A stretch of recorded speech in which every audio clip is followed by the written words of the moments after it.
जी अस्सलाम वालेकुम, मैं तुहाडा अपना अब्दुरमान मदनी। तुसी चैनल वेखदे पे हो मदनी वाइब पीके। अच्छा जी, जिन्ना बिरावा जे ताई चैनल नहीं सबसक्राइब किया जल्दी जल्दी मारो सबसक्राइब। अज दा मज़ेदार व्लॉग शुरू हो गया जी। अज मैं थान कोट मोमन दी पार्क विखानी है जिदे उत्ता माशाल्लाह इस साढ़े कोट मोमन दे सारे बंदे थांदे न।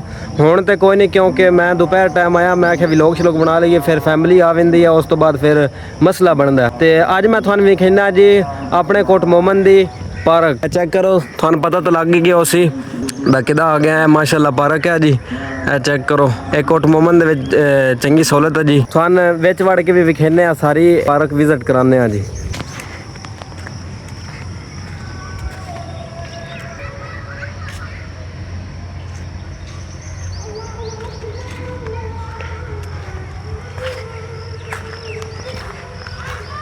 चेक करो माशाल्लाह बड़ा खूबसूरत नज़ारा है जी इस पार्क विच।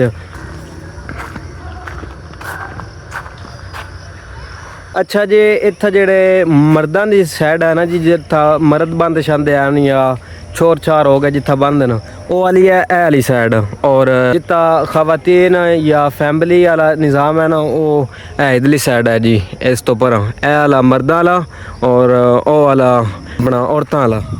ते चेक करो माशाल्लाह बड़ा खूबसूरत जिहा निज़ाम है इत्थों दा। कोट मोमन दे विच साढ़े एक ही पार्क है बिल्कुल। और जेडे कोट मोमन विचों वीडियो वेखदे पे न उन्होंने पता ही होना।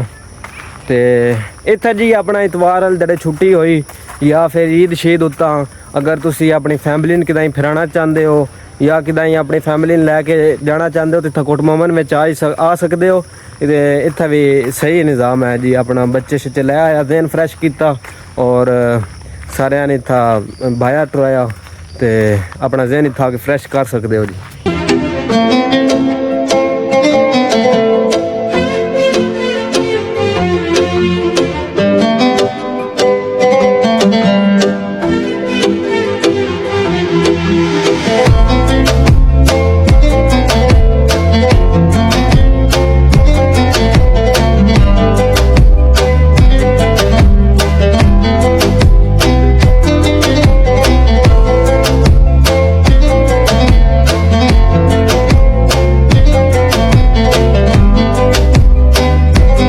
One minute later. उदो भाई जी आ बच्चे वाली स्लिपा भी यानी इधर तो चढ़ते हैं, इधर चढ़ के भी अपना थोड़ा जहा निज़ाम नज़ूम सीधा करते हैं जी। ए वेखो जी, ये है निज़ाम बच्चों वाला जी। असी मुड़ बच्चे बने खले आ, वेखो जी चेक करो। बिस्मिल्लाह, चलो जी।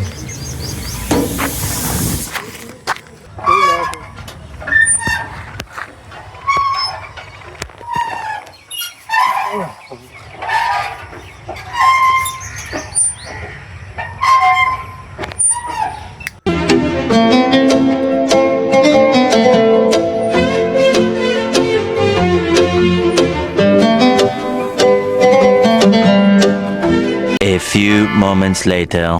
अच्छा जी भाई जी, आज की वीडियो दे इत्थे करने एंड पार्क तुसीं सारी वेख लई। अगर वीडियो चंगी लगी हो वीडियो लाइक शेयर प्यारा सारा कमेंट और सबसक्राइब चैनल नू जरूर करें ताकि साडी हर वीडियो तुहाडे तक पहुँच सके।